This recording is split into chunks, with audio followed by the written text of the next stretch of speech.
Hello, everyone, and welcome to today's Keynote webinar titled Engineering Metabolically Fit, Memory-Rich CAR T Cells for Treatment of Cancer. This webinar is a part of the third annual event in the Immuno-Oncology virtual event series. I'm Cassie Soltman of LabRoots, and I'll be your moderator for today's event.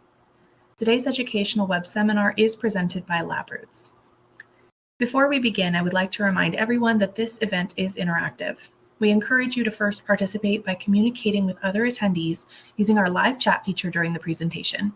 You can find the live chat located at the bottom left of your screen. You can also participate by submitting as many questions as you would like during the presentation. To do so, simply type them into the Ask a Question box and click Submit. We'll answer as many questions as we have time for at the end of the presentation. If you have trouble seeing or hearing the presentation, click on the Help Desk button from the lobby within the event. Finally, as a reminder, this presentation is educational and offers free continuing education credits. Click on the continuing education credits image located on the right of your screen and follow the process to obtain your credits. Now let's get started. I now present today's speaker, Sarwish Rafiq, Program Leader for CAR T Basic and Translational Research, Winship Center for Cancer Immunology, Assistant Professor of Hematology and Medical Oncology at Emory University School of Medicine. For a complete biography on our speaker, please find it to the left of your screen. Sarwish, you may now begin your presentation. Hi, thank you for that introduction, and thank you to the organizers for the opportunity to present some of our work today. I'm going to talk a little bit about the work that my lab is doing here at Emory University to look at engineered immune cell therapies for the treatment of cancer. And so with that, the bulk of the research that we do in my lab is based on chimeric antigen receptors, or CARs.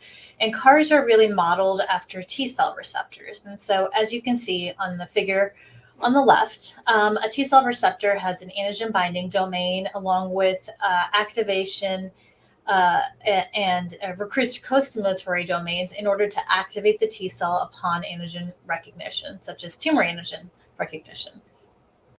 For a chimeric antigen receptor, or CAR, what we've done is we've utilized the different portions of the T cell receptor, but swapped them out to create a Frankenstein-like molecule that activates T cells. And so we have an antigen binding domain, which is generally an scFv, and then activation co-stimulatory domains. And the important thing to note about this is that this is chimeric antigen receptor, or CARs, have very different and distinct biology, which is kind of shown on the table on the right, which is comparing the characteristics of TCR and CARs. And they have different biologies in terms of MHC involvements, their activation domains, and how much antigen is required. Kind of going more in depth of what actually a CAR receptor is composed of, we can see, as I mentioned, there's a binding domain, which can be any kind of protein motif that recognizes or binds to another ligand or antigen. And so these are most likely single chain variable fragments derived from monoclonal antibodies, but can also be nanobodies, cytokines, ligands, and other domains. There's a hinge domain to provide flexibility, and then a transmembrane domain that anchors the receptor to the membrane. And finally, we have T cell activation domains through the CD3 zeta, and then there are a variety of co-stimulatory domains that are used for T cell activation, the most prominent being CD28 and 4-1BB. Finally, and I'll delve into that a little bit more in my talk here, is my lab and others use additional modifications of T cells in order to what we refer to as armor the T cells, and these can be modifying the T cells to express cytokines, chemokines, ligands, receptors, mini-bodies, BiTEs, etc. And this can be done for a variety of reasons, and I'll kind of mention that as we go along. So this type of therapy is mainly used in an autologous way. And so currently how CAR T-cell therapy is used is a patient, if we start on the top left here, a patient will come in and have their blood drawn. And the T cells are isolated from their blood and separated and removes. They're sent to a special laboratory where they're genetically altered to express these chimeric antigen receptors. These genetically modified T cells are then expanded and then given back to the patient as a form of highly personalized medicine. Within the patient, they will recognize the tumor and expand and contract as a living drug.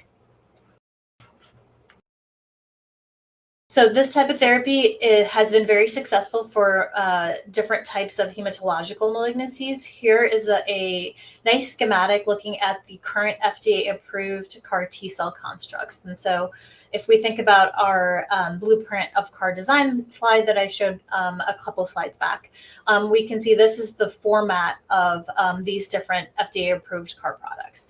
The important thing to take away from here is also they're approved mainly for adult B-cell lymphoma and leukemia and multiple myeloma, although there is one pediatric CAR T-cell approved for pediatric ALL. So given these successes that we've had in the field, what are the current challenges for CAR T cells?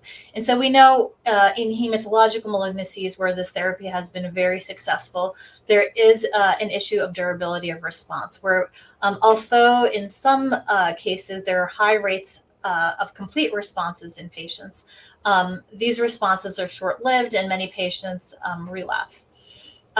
These therapies, because they are autologous, they have a long, relatively long time to manufacture, and the cost of these therapies to manufacture is very high. Next, there is a real lack of responses seen with this therapy in solid tumors, and then finally, as these therapies are now FDA approved, we're getting more data from the real world looking at how these therapies are really working in a wider subset of patients. And so my lab works on all of these current challenges, and I'll be telling you a little bit more about some of what we do.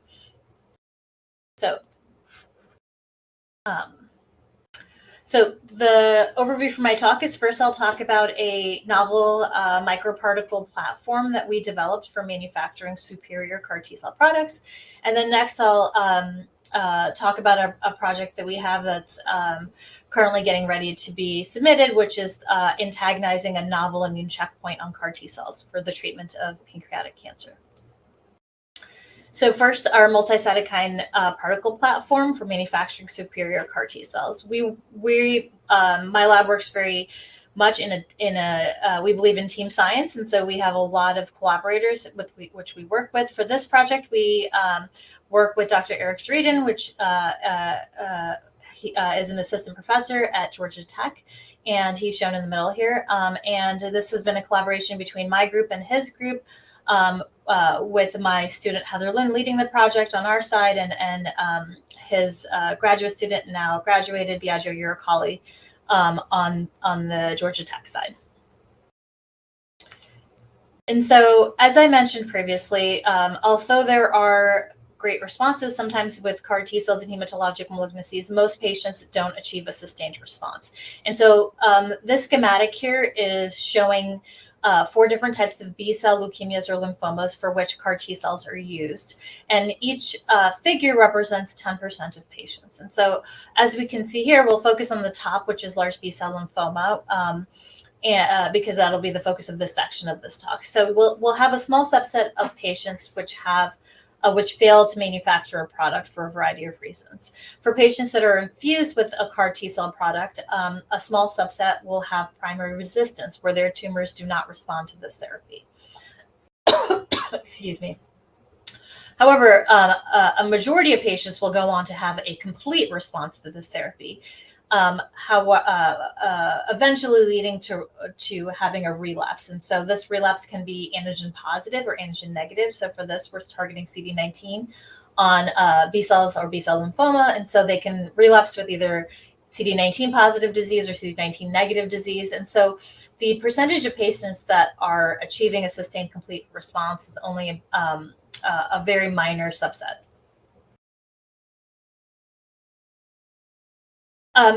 Correlative data in the field has begun to look into what leads to durable responses in these patients. And so one of the main factors that's emerging is the initial CAR T cell product.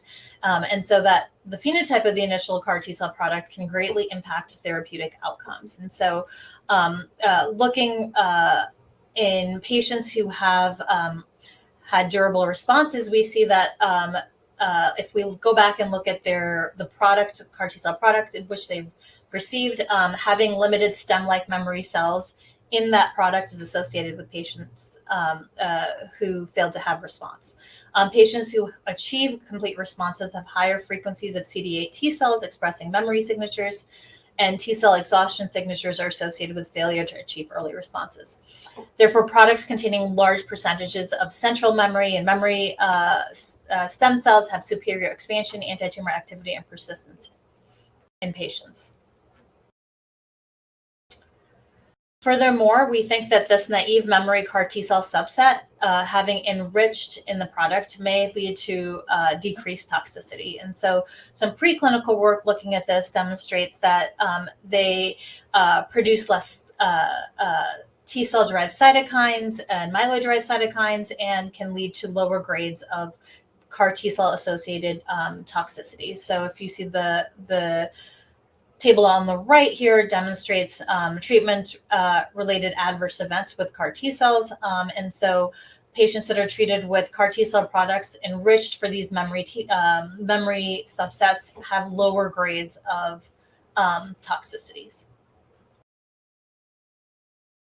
So what can impact this initial CAR T cell phenotype? And so one factor, which is not mentioned here, but is the patient status. And so we know that patients with disease burden and different treatments can impact their initial T cell product. But furthermore, we know that the whole manufacturing process currently can impact the product phenotype. And so, as I mentioned previously, first the T cells are purified and then they're activated. And so the reagents that we're using currently to activate the T cells, genetically modify them, and expand them through two therapeutic doses can lead to differentiation and exhaustion, of these T cells, which is associated with poor responses in patients. And so we're hoping to identify reagents that consistently promote memory phenotypes during manufacturing. And we think they have the potential to significantly improve clinical outcomes. Dr. Dreeden at Georgia Tech previously had demonstrated a new nanoparticle approach in which they're able to rapidly assemble and screen multivalent cell redirecting therapies for leukemia. And so these particles are magnetic iron particles that are coated with antibodies either towards the antigen, CD19 or CD3, and then or an anti-IL-12, and then loaded with the cytokine to deliver that to the T cells to improve T cell function. We looked to use this or harness this technology in a way in which we could improve CAR T cell function. So our idea was perhaps we could provide activation and co-stimulation through these antibodies, which is currently done with magnetic beads. But in addition, we could also provide cytokine support in a single reagent. To test this, we first wanted to see whether this type of approach would be sufficient for manufacturing CAR T cells. And so in order to make these particles, we have iron oxide particles that are decorated with either anti-CD3, anti-CD8 activation, co-stimulation, and then anti-IL-2, and then loaded with an IL-2 cytokine. And we can see that we can manufacture these particles with consistent sizes and consistent batches of IL-2 on the surface. Furthermore, that this process was sufficient to manufacture CAR T cells without the need for exogenous IL-2. And so Dynabeads are a commercially available product that's used for some approved CAR T cell manufacturing. And so we can see when we manufacture CAR T cells with Dynabead plus IL-2, we get a good transduction. When we use our IL-2 containing multi-cytokine particles, we can also get equivalent or good a successful transduction, and then adding more exogenous IL-2 doesn't actually improve that. And so we can see that the IL-2 on the particles is enough to sufficient for the manufacturing process. And we showed here that this is also sufficient to free protein if we provide these cytokines and antibodies in a free manner. And we get equivalent expansion compared to Dynabeads with this manner. And so taking this in hand, we've now demonstrated this technology can manufacture CAR T cells in a without the need for exogenous IL-2. However, we wanted to generate formulations of this technology which could generate CAR T cell products or manufacture CAR T cell products with improved memory phenotypes. And so in order to do that, we wanted to look at different combinations of the signals that are on these particles. And so IL-15 is known to drive some of this memory T cell formation. And so we generated a library of particles in which we, again, had our iron oxide microparticles and incubated them with antibodies or antibody fragments, antibody receptor fragments, and then loaded them with cytokines. These we then used this library of multi-cytokine backpacks to activate primary human T cells and transduce them with our receptor. And then we analyzed this in a high throughput manner to look at the CAR T cell characteristics that were coming out from this manufacturing. I want to just reiterate here, during our whole manufacturing process with these particles, we do not use any exogenous cytokines. And so here is kind of a zoomed in version of what our particles look like. And so we have anti-CD3, anti-CD28, which is signal 1 and signal 2. We're providing that to the T cell. We have an anti-IL-2 that's loaded with IL-2 cytokine and an FC IL-15 receptor alpha, which is loaded with the IL-15 cytokine.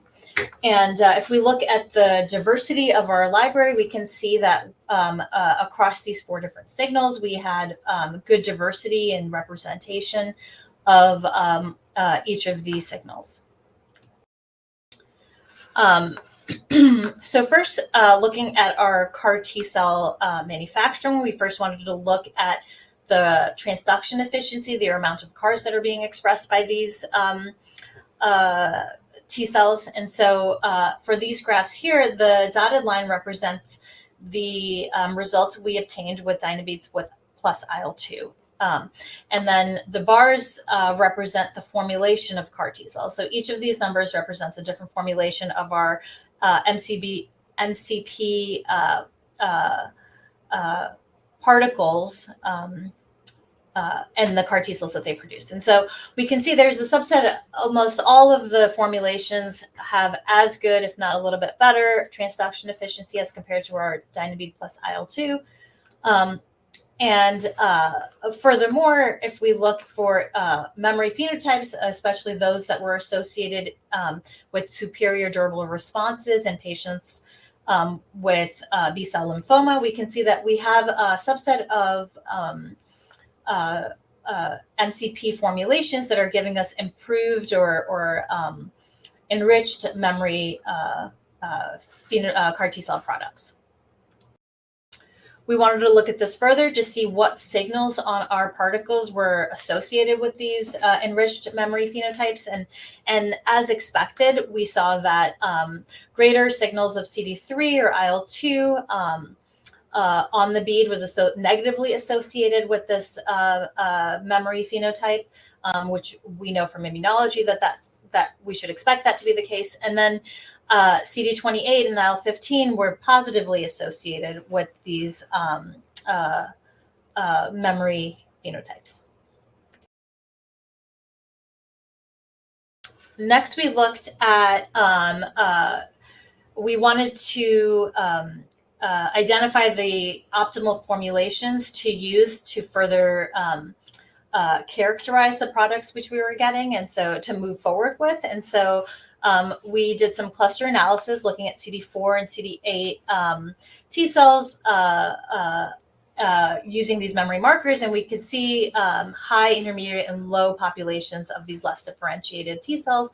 It's important to point out that the dynabeat and IL-2 and dynabeat IL-2, IL-15 controls are all within this low population of desirable phenotypes, whereas we had a number of formulations that were in this high yield phenotype. If we then add another parameter of CD8 to CD4 ratios, we can see there are some formulations that are really starting to stand apart from this. We picked two of these formulations to move forward with our studies, and this is 27 and 43. 27 has anti-CD3, anti-CD28, IL-2, and no IL-15, so it kind of mimics the dynabeat IL-2 condition. And then the MCP43 has the anti-CD3, 28, IL-2, and the IL-15. When we use these particles to manufacture CAR T cells from patients who had diffuse large B-cell lymphoma, we can see that these products were now enriched for CD62L, which is a stem-like marker or a memory marker, and decreased expression of triple exhaustion markers. Using mass cytometry, we could also demonstrate that these MCP manufactured CAR T cells had increased expression of self-renewing TCF1 central memory markers, really indicating that we were enriching for the phenotype that we were intending to. Next, we wanted to test this in a xenograft model of B-cell lymphoma. And in order to do this, we inoculated NSG mice with Raji lymphoma tumors and treated them 4 days later with 1 million CAR T cells. And so you can see here by day 21, the MCP manufactured CAR T cells have better tumor control compared to CAR T cells that are manufactured with dynabeat plus IL-2. And I want to reiterate here, there's no difference in the CAR construct. The only difference is how the T cells are being manufactured. It's the same donor and the same CAR construct. And so this is quantified here where they have decreased tumor burden and they have significantly more survival benefit. And so as we expect, compared to untreated, the dynabeat does have somewhat of a significant efficacy. However, this is vastly improved with our MCP manufacturing method. Next, we wanted to look in vivo to see what was happening to these cells. And we could see once we treated the mice at day 4 and treated and collected peripheral blood 7 days later, that the MCP manufactured CAR T cells have greater expansion in vivo and have a trend towards maintaining their memory phenotypes. Finally, through this method, we had a subset of mice that were long-term survivors. In these mice that were treated with CAR T cells manufactured with our MCP43, we saw at day 188 post first tumor inoculation that these mice still had circulating human T cells in their periphery. And so we wanted to see if these T cells were still functional. And so we re-challenged these mice with a second dose of Raji and compared them to naive control inoculated tumor cells. And we can see that these mice were able to mount a T cell response against this tumor, indicating that this is functional persistence of the cells. So in summary, we think that the multi-cytokine particle platform is a powerful platform to identify manufacturing reagents that can improve CAR T cell functions and other types of engineered immune cell function. And so for our proof of concept, we identified particles which improve the memory phenotype, self-renewal capacity, and in vivo efficacy of CD19 targeted T cells against lymphoma. However, we think this platform can be expanded to identify ideal signals for manufacturing, to optimize CAR T cell phenotypes for certain for specific tumor or solid tumors, and improve other the manufacturing process for other more difficult to engineer immune therapies such as CAR NK cells or CAR gamma delta T cells. Okay, so next we'll talk about kind of shift gears a little bit and talk a little bit more about our work on antagonizing a novel immune checkpoint axis for CAR T cells. So this work is done in collaboration with Dr. Edmund Waller here at Emory University and Dr. Lily Yang, and again is led by my MD PhD student, Heather Lynn.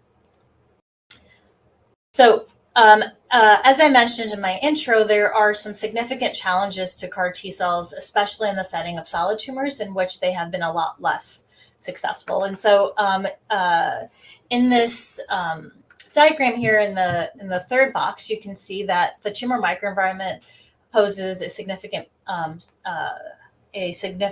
challenge to CAR T cells, and this can be through physical barriers, inhibitory ligands, and cytokines expressed in the tumor microenvironment, immunosuppressive cells, et cetera. And so in order to get more successful CAR T cells in this setting, we need to think about how they are going to function within this hostile tumor microenvironment. So our lab uses the approach of armored CAR T cells or altering the tumor microenvironment. We think that if we co-modify CAR T cells to express immunomodulatory agents, we can use these CAR T cells as micropharmacies to deliver reagents to the tumor microenvironment. And we think this has advantages in protecting the CAR T cell itself from the immunosuppressive microenvironment. It can modulate the tumor microenvironment to be more immunosupportive rather than suppressive. And then importantly, and what we think is important for the solid tumor setting, it can recruit an endogenous immune response. And so examples of different types of armored CAR T cells are cells that can secrete cytokines, chemokines, enzymes, bispecific receptors or mini or antibodies or scFvs, or peptides and antagonistic peptides, which I'll be talking about a little bit today. So we're studying CAR T cells in the context of vasoactive intestinal peptide and VIP and VIP receptors. So this VIP is an immunosuppressive neuropeptide that suppresses T cell function. T cells increase VIP and VIP receptors after activation and regulates T cell fates. And clinically, VIP has been used to reduce inflammation in a patient with checkpoint inhibitor-induced pneumonitis. And so we think that this pathway could be important for many different CAR T cell settings. So our collaborators, Dr. Waller, has shown that vasoactive intestinal peptide is expressed by pancreatic cancer and is a novel immune checkpoint for T cells. And so his lab has shown that VIP is abundantly expressed by PDAC tumors, and that the VIP receptor expression increases after T cell receptor activation. Finally, his lab has developed novel antagonistic peptides to the VIP receptor that reduce the level of exhaustion markers on the surface of T cells. So first, we wanted to look to see if the VIP-VIPR axis was an immune checkpoint also for CAR T cells. As I mentioned, CAR T cells have a distinct biology from TCR. signaling T cells. And so we validated first that the different pancreatic cancer cell lines we had expressed VIP, and that CAR T cells, when you stimulate them with their antigen, can upregulate VIP expression. And this is tabulated here. Furthermore, in C, you can see that VPAC1 and VPAC2, which are the two VIP receptors, are upregulated after CAR T cell antigen stimulation. Next, we can see that this binding of VIP to its VPAC receptor on CAR T cells can decrease NFAT-mediated GFP expression, indicating it's decreasing activation of these CAR T cells. Finally, in F, we can see that when we expand CAR T cells in the presence of VIP and antigen, CAR T cells are VIP is significantly inhibiting the amount of expansion of these of the CAR T cells. So next, we also wanted to see if we wanted to target VIP suppression in pancreatic cancer, we also needed a tumor-associated antigen to target with our CAR T cells. And so for these studies, we used MUC16CD, which is the retained portion of MUC16. So MUC16 is expressed abundantly. However, in the setting of cancer, it's cleaved to into its cleaved form, which is CA125. CA125 is a biomarker of disease burden, relapse, and response that's used often in ovarian cancer and other cancers. The retained portion of MUC16 can be oncogenic and has, and we've previously published work to show can be targeted with the CAR T cell. So we can see that MUC16 is abundantly expressed in pancreatic adenocarcinoma, in TCGA data sets. And then also when we look at patient-derived xenograft tumors, we can see there's abundant expression of MUC16CD on the surface. When we use CAR T cells against MUC16, we get significant cytotoxicity against these cells in vitro and in NSG mice that are inoculated with PDAC tumors expressing MUC16, we get significant survival benefit using the anti-MUC16 CAR. So putting this all together, we wanted to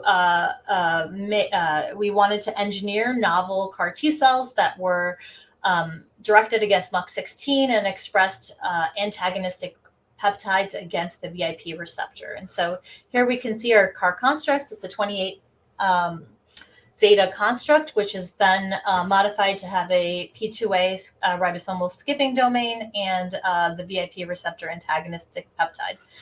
Furthermore, we have a 6S his tag on the end of it to identify it in our studies.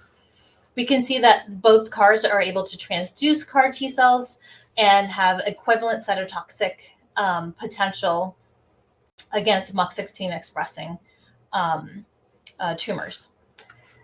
To further validate the CAR construct, we wanted to ensure that the VIP receptor antagonist was being expressed and secreted. And so we can see here, using the his tag, we can detect the antagonist expression around the surface and perimeter of the CAR VIPR A T cells, and this is quantified here. And then we can also detect it in the supernatant using a Gaussian-luciferase tagged antagonistic peptide.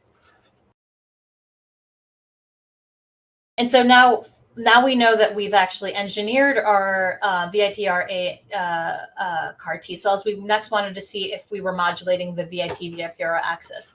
So using bulk RNA sequencing, we could see that CARs versus CAR VIPR-A T cells, once they're antigen stimulated, differentially modulate different genes along the VIP-VIPR signaling pathway.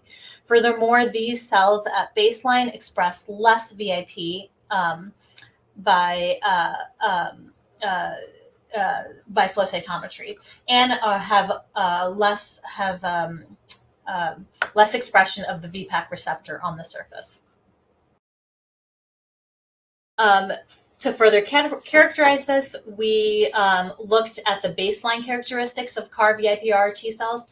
And something that stood out to us immediately was the size and granularity. So if we look on flow cytometry at the forward and side scatter, you can see that these cells are at baseline much smaller and less granular than the second generation parental CARs. And so this size and granularity decrease is associated with less activated T cells, and also these cells have improved viability.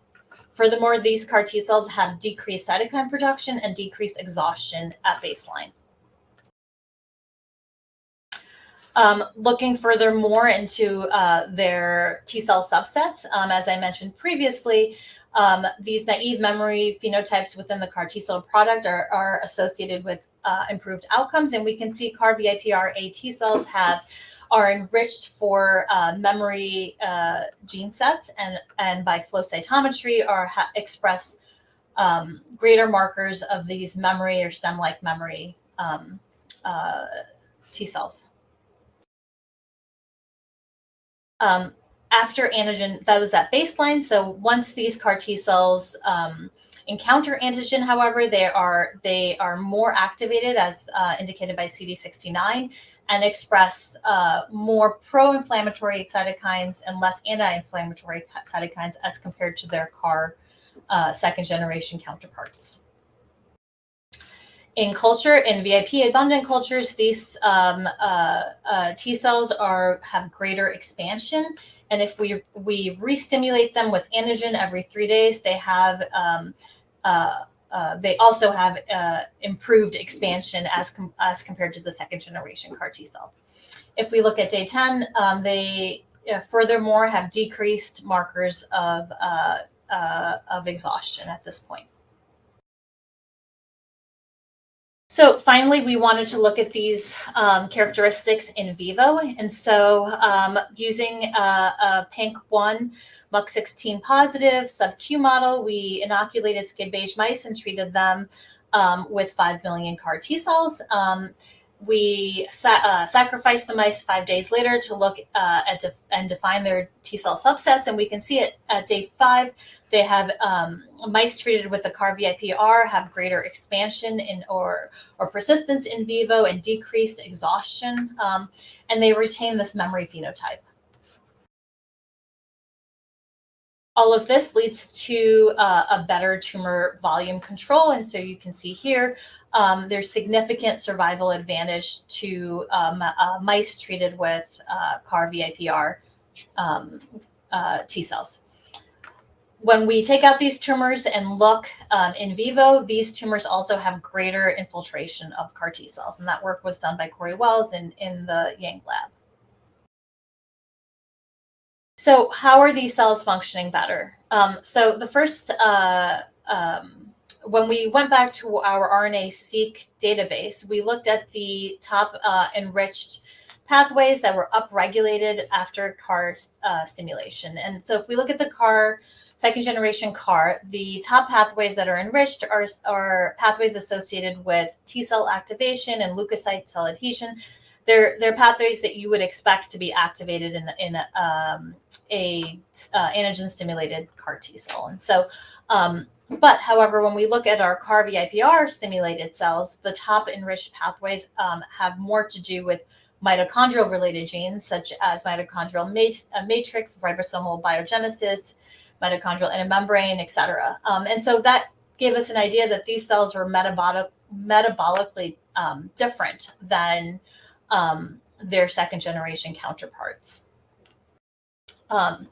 So we wanted to look into this further. And so working in collaboration with Dr. Anupam Patkiri here at Emory University, we did metabolomics using LCMS. And we could see that across the central carbon metabolism pathways, our CAR-VIPR cells have decreased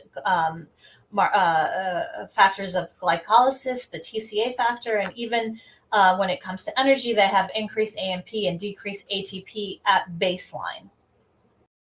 So what does this mean functionally? When we look using a seahorse assay, we can see that our second generation CARs are start off very energetic, and then after an antigen stimulation goes towards this towards the glycolytic state. However, our CAR VIPR cells are starting at a very baseline quiescent state, and there's although they can get to that same state as the second generation, we think that this baseline start at a quiescent state is conferring a real advantage to their functional capacity in vivo. And finally, we wanted to look at this in a translational setting. And so we were able to obtain patient samples from PDAC patients, and we could see that the characteristics which we defined for the CAR VIPR T cells from healthy donors were consistently found within the PDAC patient population CAR T cells also. Or we were able to manufacture them similarly with the PDAC patient samples. And finally, we looked at a patient-derived xenograft model of PDAC, and we can see that in these experiments, we implant tumor fragments, so patient-derived xenograft tumor fragments sub-Q, and treat 24 days later with 5 million CAR T cells. And we can see that there's a tumor burden advantage where the CAR T cells treated with, or the mice treated with CAR VIPR T cells have much decreased tumor burden at endpoint. And so in summary, what we find is that we've identified MUC16CD and VIP as novel targets for CAR T cell therapy to treat pancreatic ductal adenocarcinoma. The VIP-VIPR axis is a novel checkpoint for CAR T cell therapy, and that CAR T cells that are modified to express VIP receptor antagonists have superior phenotypes and efficacy in patient-derived models. And we think this is through decreased VIP-mediated immunosuppression, a decrease in the baseline activation state. There's an increase in metabolic plasticity and memory phenotype, which comes together to lead to in vivo, increased in vivo expansion, in vivo infiltration, persistence, and anti-tumor efficacy. And with that, I'd like to thank my lab and my collaborators. As I mentioned, the majority of the work that I demonstrated today or showed today was done by a brilliant MD PhD student in the lab, Heather Lynn. I'd like to thank my collaborators, in particular Eric Drayden and Ned Waller, Lily Yang, Greg Lazinski, Anupam Patkiri, and others, our funding sources, and the shared resources. Thank you. Thank you, Sarwish, for your informative presentation. We will now start the Q&A portion of the webinar. If you have a question you'd like to ask, please do so now. Just submit a question into the Ask a Question box located at the bottom of your screen. Let's go ahead and get started. Our first question says, do you plan to assess the potentially reduced side effects and toxicities of the MCP CAR T cells in a preclinical setting?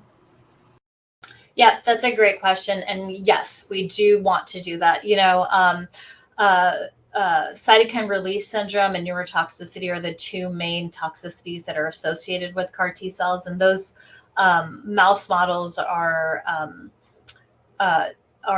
less straightforward. They're a little more difficult to set up, but we have definitely planned on hoping to test those. And I didn't show it today, but these MCP manufactured CAR T cells also have improved efficacy in the solid tumor setting too. And so that's another avenue of research that we're looking at.